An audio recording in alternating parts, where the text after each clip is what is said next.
Good morning, everyone, and welcome both to you who are in front of your screens and those present here in Bergen. This seminar is taking place at the Bergen Global, which is a common dissemination and event arena of the University of Bergen and the Christian Michelsen Institute. I will use the abbreviation CMI.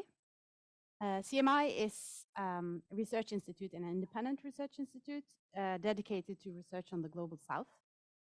And I'm a researcher at CMI. I have been following politics in the Horn of Africa for the last 20 years. My name is Lovise Allen.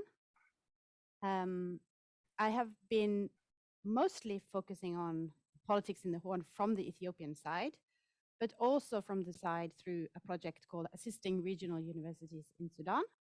And this project has now been renewed this year in partnership with the University of Bergen and with several partners in Sudan. With me from Gedarif, or at least we used to have him for a few minutes ago. He will probably, hopefully, join again. There are some technical problems. I have Adam Babekir. He is a researcher in Gedarif, but funnily enough, he is currently in Ethiopia. So this is a sign of collaboration between the two countries. So that's a nice thing. He is at the Center for Refugees, Migration and Development Studies at the University of Gedarif. And he has done a lot of fieldwork and research in the border areas, focusing on refugees, on seasonal labor migration, and cross-border trade.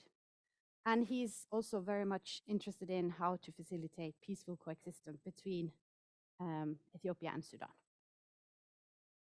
And then from Gondar on the screen, we have Bisrat Orku Gabriels. He is assistant professor at Population and Development Studies at the University of Gondar. And he is very much interested in unemployment and labor migration, resettlement, livelihood and food security, and on urbanization. And he is also focused on Ethiopia-Sudan relationships in the past. So why are we having this seminar today? Maybe you have followed developments in the Horn of Africa for a while and you have discovered that there are a lot of conflicts in that region. You've had the war in the north of Ethiopia for the 2 last years. Suddenly, and now there have been a pause in this war. And then you've had in between, with probably less attention than the war in the north, you've had increased tension between Ethiopia and Sudan, coming, as a result probably of changing dynamics in the Horn of Africa as a result of the war, but also changes after Bashir fell in 2019 and the military coup in Sudan in 2021. This border between Ethiopia and Sudan is quite long. It is 744 kilometers. And what is quite interesting about this border is that it's not demarcated. And they are still arguing about where the borderline should be.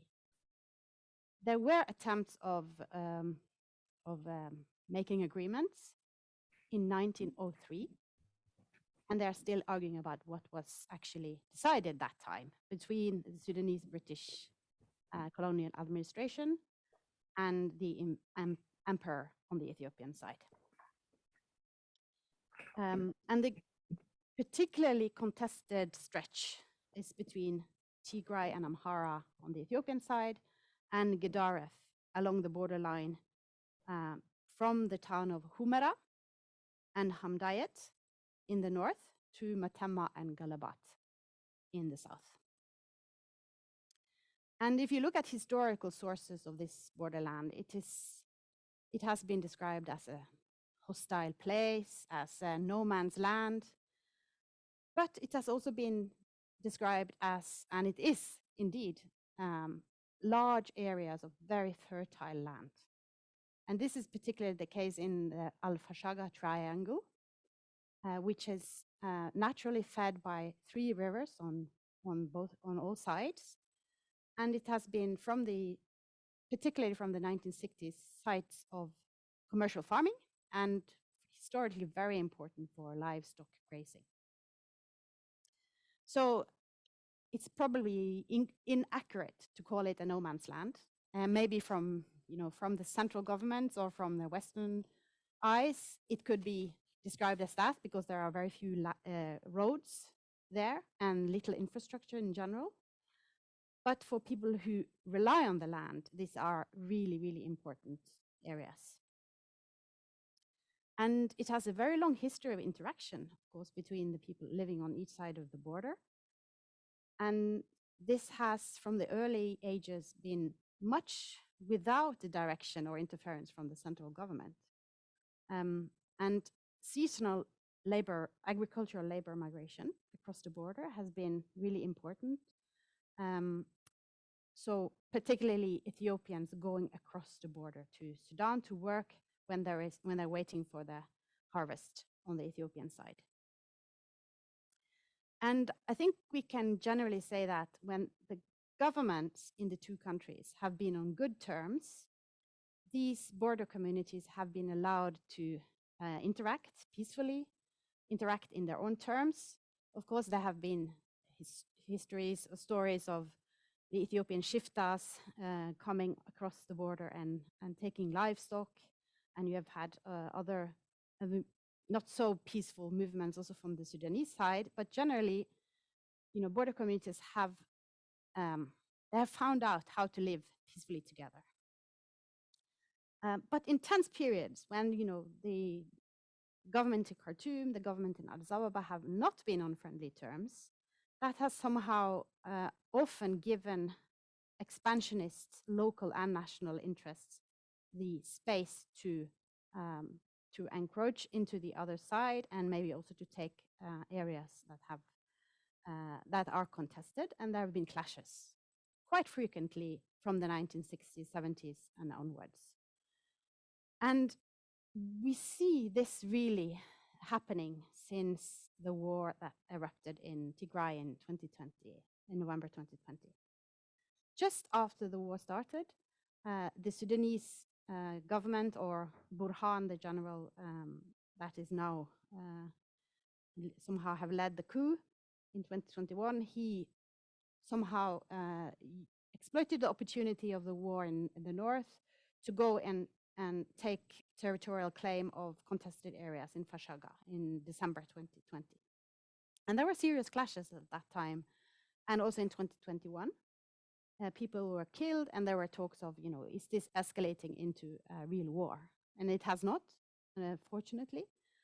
But there are many uncertainties in this area, and it's really clear that, it's difficult for the border communities who are most of the time interested in peaceful interaction to do that when the governments in each country are unstable and when they are not on friendly terms with each other.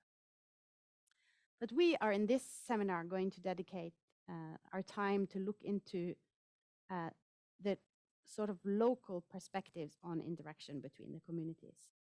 And we are also going to ask how can we facilitate this interaction also in times when the governments on both sides are not on friendly terms with each other.